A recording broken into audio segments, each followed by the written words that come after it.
उस आयत में लिखा है कि एक आदमी का कत्ल पूरे इंसानियत का कत्ल होता है। इस्लाम कहता है कि चींटी के बराबर भी अगर तुमको जरा सा भी शक है इस्लाम पर, तुम इस्लाम पे दाखिल मत हो। आसाराम कौन सा नमाज पढ़ते थे? राम रहीम कौन सा नमाज पढ़े हैं? वो तो उनको फंसाया गया। कुलदीप सागर कौन सा नमाज पढ़ते थे? तुम फंसाने में शामिल थे क्या? तुम्हें पहले मालूम चल जाता थे। सुप्रीम कोर्ट ने फैसला दे दिया है, थोड़ा सोच समझ के बात करना। सुप्रीम कोर्ट फंसाता है, मीडिया हो, मीडिया कर्मी बनो, जज मत बनो। दूसरी बात ये है, बाबा रामदेव जी बेशर्म आदमी है। उन्हें 30 का पेट्रोल का वादा किया था और वो थोड़ा सा सुन्नत और आयत पढ़ना शुरू कर दे। मैं उनको पहले तो गीता दूंगा कि वो किसी के धर्म के बारे में कचरा फैलाना बंद कर दे, और फिर मैं तुमको कुरान देता हूँ कि वो कुरान पढ़ ले। भाई साहब वो कह तो रहे हैं कि हम मैंने क्या कहा? कुरान पढ़ ले और बाइबिल को भी थोड़ा सा स्टडी कर ले। कुरान की आयत में कुछ आयतें के बारे में मैं जिक्र करना चाहूंगा। उस आयत में लिखा है कि एक आदमी का कत्ल पूरे इंसानियत का कत्ल होता है। दूसरी एक आयत और भी है इस्लाम में। इस्लाम कहता है कि चींटी के बराबर भी अगर तुमको जरा सा भी शक है इस्लाम पर, तुम इस्लाम पे दाखिल मत होना। और तीसरी महत्वपूर्ण बात है, जब कोई आदमी नमाज पढ़ने से पहले नियत बांधता है तो वो अपने अल्लाह पाक को देखता है, और जो अपने अल्लाह पाक को देखकर सजदे गिराता है और नमाज पढ़ता है, सजदे में सर गिराता है और नमाज पढ़ता है, वह आदमी सब काम करेगा ही नहीं। दूसरी बात। और तीसरी बात, नमाज कौन सी कबूल है? जो दिल से पढ़ी जाए। नमाज ऐसे नहीं कि आप कोई तरह से आ जाए। देखो एक चीज बता दे, भगवान हो, अल्लाह हो, उनको किसी की बात की जरूरत नहीं, मुंह पे फेंक के मारे आपकी बात को।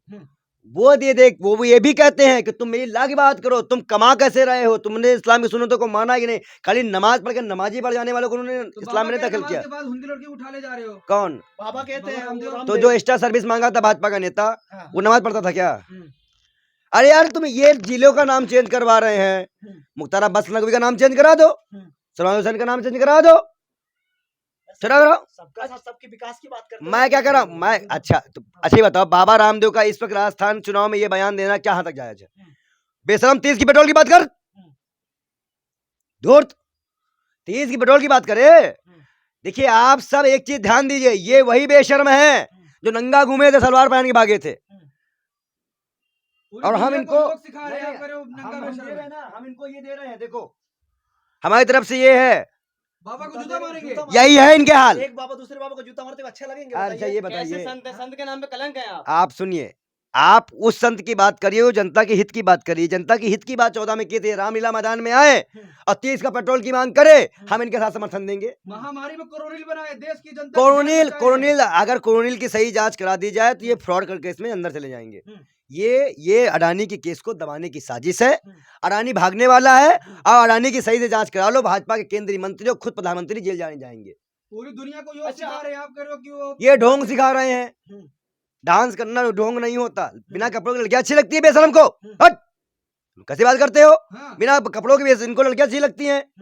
कैसी बात करो? तुम संत है? मॉडर्न जमाना है। आपको मैंने कुरान की सुन्नतें बताई, उसके बाद भी इस शख्स ने इस्लाम पे उंगली उठाई, जिसकी आयत प्रधानमंत्री जी ने पढ़ते हैं। हमारे देश के प्रधानमंत्री नरेंद्र मोदी जी ने भी कहा कि कोई मुसलमान में टिप्पणी नहीं करेगा, और इनको भी ठेंगा दिखा दिए। मतलब प्रधानमंत्री को इज्जत नहीं।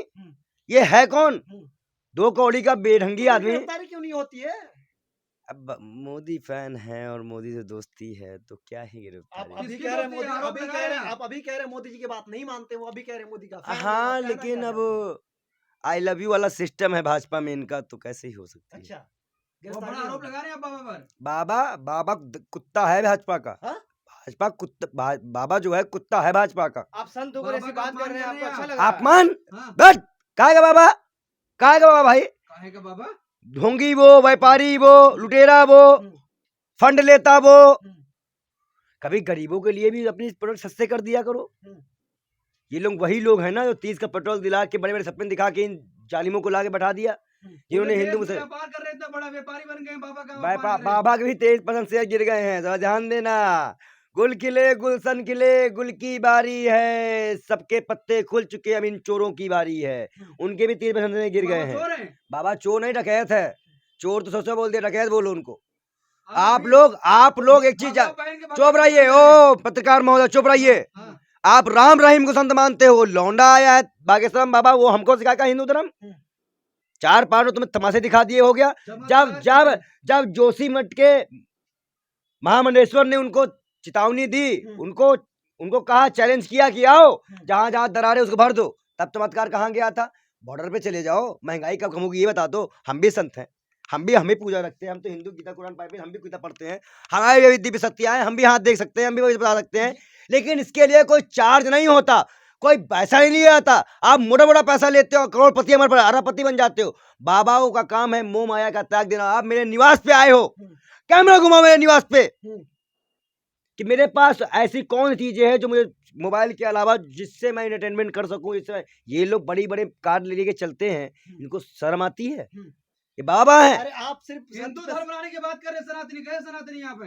मैं क्या कह रहा हूँ, संविधान आएगा, संविधान से देश चलेगा, हिंदू धर्म हमारा है, हम गर्व से करते सनातनी है।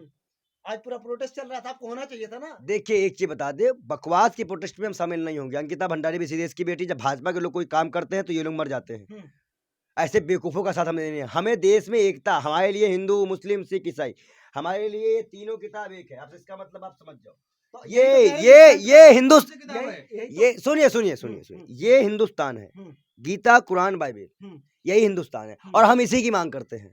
लेकिन संत का काम तो हिंदू धर्म को प्रचार और प्रसार करना अरे है। भैया, मैं हिंदू धर्म का प्रचार करूं तो क्या मुसलमान को गाली बक दूं? इस्लाम को गाली बकने से मैं हिंदू धर्म का प्रचार हो जाएगा? तो इसीलिए तो कहता कि विजय शर्मा नहीं है, बिलाल खान है आप। हमारे कहने का मतलब जांच करा लो वसीम रिजवी की हो, मेरी भी, खतना किसका हुआ मालूम चल जाएगा। कह रहा कि जो भगवा के पीछे ना मैं बिलाल खान है। मैं कह रहा हूँ जांच करवा ले भाजपा। कैसे करेगा जांच? भाई मेडिकल नहीं हो सकता क्या? खतना हुआ है कि नहीं हुआ है, वो डॉक्टर भी देख के बता देगा खतना है कि नहीं है। सीधी बात है। ये जिहाद भी तो हो सकता है भाई जिहाद क्या है? जिहाद तो मुख्तार अब्बास नकवी होंगे, जिहाद का काम सरवार हुसैन होंगे। आप देखिए ना, उनसे नाम बदलना, पहले उनका बदलो, सुब्रमण्यम स्वामी के दामाद का नाम बदलो। रामदेव जैसे लोग इतने पाखंडी, इतने ढोंगी हैं कि इनसे पूरा देश त्रस्त है। ये वही बाबा लोग हैं जिन्होंने आज एक महंगाई के नाम पे लेके आज देश को बरगला के आज बहन बेटियों के रेप पे चुप हो जाते हैं। अंकिता भंडारी भी इसके बाबा की आंखें मर जाती है। मेहताब वाले केस में हमने फांसी की मांग की थी, क्या ये मांग करेंगे? जो कोई भी नरसंहार करता है वो धर्म गलत नहीं होता, धर्म में किसी को काटना मारना नहीं सिखाया। जैसे इस्लाम कहता है कि एक का कत्ल करना इस पूरे इंसानियत का कत्ल करना होता है। और पहली बात तो ये है कि इस बाबा से कहो कि मेरा खून काटे और मेरे मुस्लिम दोस्तों का खून काटे और दोनों को मिलाए, अब मिला के बताए कौन हिंदू कौन मुसलमान। अरे ऊपर वाले ने फर्क नहीं किया, तुम कौन होते हो? दो कौड़ी के इंसान कौन? चुप, तुम्हारे वजह से भी बिका हुआ है देश, ऐसे तो तुम्हारे वजह से बिका हुआ है देश। खून लाल होता है, इंसानों का भी लाल होता है। क्या इंसान को जानवर इंसान में अंतर है या नहीं, बताइए आप। अच्छा ये जानवर से इंसान की तुलना कर रहे हो क्या तुम? नहीं, जानवर से तुलना आप करोगे? बोल रहे हैं ना। आप बताओ, इंसान है, एक साथ मंदिर है, मस्जिद है, गुरुद्वारा है, सब लोग बैठे थे। हम कह रहे जब ऊपर के बनाने वाले ने खून का फर्क नहीं किया तो यही समझ जाओ ना कि जानवर का खून भी हमारे लगता है लाल है। हम सब एक हैं, जानवर से इंसान बने हैं। कौन हिंदू कौन मुसलमान, ये देश को बांटने जाती थी क्यों? और आज बता दे, इन ढोंगियों से डरने वाले नहीं है, ये चीज नहीं चलेगी, ये चीज नहीं चलने देंगे। चुनाव के टाइम में मुद्दा हिंदुत्व का नहीं लाने देंगे। हम विकास के मुद्दे पे बात करेंगे, हम नौ प्रोजेक्ट पे बात करेंगे, हम स्मार्ट सिटी पे बात करेंगे, हम और परियोजनाओं पे बात करेंगे। हिंदुओं की लड़की को उठाया जा रहा है, आप कह रहे हैं ये आरोप, और जो 12 किलोमीटर घसीटा गया वो, जो 12 किलोमीटर घसीटा गया वो क्या था? आपको हम बता दें कुछ नहीं हो रहा है देश में। घटना होती रहती है। कन्हैया कुमार को की हत्या करने वाला भाजपा का बुजदन निकला, मेरे भाई की हत्या करने वाला राजस्थान में आईएसआई एजेंट भाजपा का निकला। भाजपा के लोग दलाली करना बंद करें। लेकिन मुसलमान निकलता चुप रहो। मुसलमान निकलता है। मुसलमान देखो कुछ बता दे, मुसलमान का मतलब है मुसलमान का मतलब है मुसलत ईमान। ठीक, पहली बात तो ये। और दूसरी महत्वपूर्ण बात, इस्लाम धर्म में जो मुसलमान काट मार की बात करता है या किसी को मारता है, जब एक को मारना पूरी इंसानियत को मारना है तो कैसे इस्लाम को आप गाली दे सकते हैं, कह सकते हैं? आपको एक चीज बता दे, ये लोग वही लोग हैं जो हिंदू धर्म में ढंग से नहीं पढ़े। इनको भगवत गीता पढ़ना चाहिए, निष्काम कर्मियों की साधना करनी चाहिए, निष्काम हमें काम करना चाहिए। पढ़वाइएगा आप, गीता पढ़वाइएगा। अरे बाबा ठेंगे का बाबा है, तुम्हारे लिए बाबा होगा। जाओ पार पकड़ो उसके, जाओ। के लिए बता रहे, पेट घुमा देते हैं आपके बाबा नहीं होता गीता कलाकार। कौन? बाबा रामदेव। अरे हमारे यहाँ कई बच्चे भी पेट घुमा देते थे, उनको मान लें क्या? आप घुमा के दिखा दो। हम पेट घुमाया नहीं आता हमको। पेट एक घुमाने आंख की का पता इलाज नहीं नहीं है। करा पा रहे हो, कह रहे हो उसका भी इलाज कराएंगे आप। कौन वो कानिया बाबा? इसी मैं उनको कहानी बोलता हूँ, सलवार लेकर के भागेंगे। हम कह रहे हैं आपकी बार कुछ नहीं मिलेगा तो हम इसे देंगे।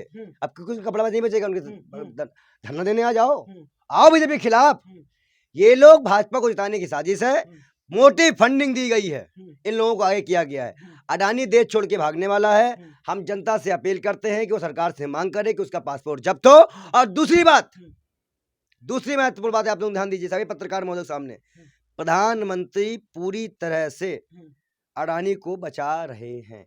40,000 रुपए में ईडी जाने वाली इतना बड़ा घुट स्कैम में ईडी नहीं जा रही। मैं आपसे पूछता हूं, मैं आपसे पैसा लूं, आप कहीं मकान खरीद लो, ये फ्रॉड नहीं है तो क्या है? बताओ, एसबीआई से पैसा लेते हो, एसबीआई खरीद लेते हो, क्यों रिलीज किया गया फंड आपको? और जो गोदी मीडिया के जो दलाल हैं, वो चमचे हैं जो बोल रहे हैं ऐसा नहीं हुआ है, उनसे को दलाली करना छोड़ दे, दलाली करना छोड़ दे। अरविंद गोस्वामी दलाली करना तो छोड़ बाबा दे। रामदेव गिरफ्तारी की मांग करेंगे नहीं आप? हम बाबा गिरफ्तारी, हम तो पहले ही कह चुके इसको जेल भेजो, बेशरम को, इसको पहली बार में जेल भेजो। देश के इतने इज्जतदार आदमी है वो, काहे का इज्जतदार है? काहे कैसा इज्जतदार है? देशभक्त है पूरे, जो भारतवासियों को वो प्योर प्रोडक्ट खिला रहे हैं, आप कह रहे हैं कि गद्दार है ये। प्योर प्रोडक्ट खिला रहे हैं, महंगाई कम करा रहे थे, 30 का पेट्रोल दिला रहे थे। तुम लोग कानिया बाबा की बातें भरोसा क्यों करते हो? तुम भी उसका जो है गौमूत्र वाला चीज खाते हो क्या? हम लोग गौमूत्र की पूजा करते हैं गुरुवर। हमारे यहाँ की नई पीढ़ी इस चीज को एक्सेप्ट नहीं करती है, पहला पॉइंट। और दूसरा महत्वपूर्ण बात यही, गोबर से हम देश नहीं बना सकते, हम एजुकेशन से, सिस्टम से। अब के बार के बजट में क्या एक भी जॉब क्रिएशन की बात थी? क्या एक भी जो आपके किसान अमृत बजट है, अमृत काल का बजट, आप कह रहे हो आपके बजट में कुछ नहीं हुआ है।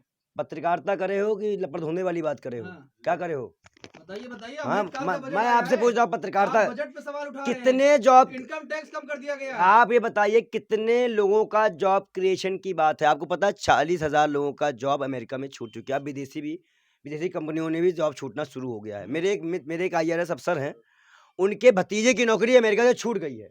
आप बता दें, ये देश बेरोजगारी काल का है, ये बजट बेरोजगारी काल के लिए है, ये बजट बेटियों के असम्मान के लिए है, ये बजट पूरे देश को लूटने और बिगाड़ने और अडानी को फायदा पहुंचाने के लिए है। और आज ऐसे पत्रकार, जब तक ऐसी पत्रकारिता करते रहोगे, याद रखना, हम लौंडे नहीं है जो आपको दलाल कहेंगे। हम वो हैं, आपको एक चीज समझा दे कि आप लोगों को बड़ी जिम्मेदारी है और नैतिक जिम्मेदारी है देश की, और आप लोगों का कर्तव्य है कि प्रधानमंत्री से सवाल करिए, हमारी मांगों को सरकार तक पहुंचाइए, लेकिन मोदी मत करिए।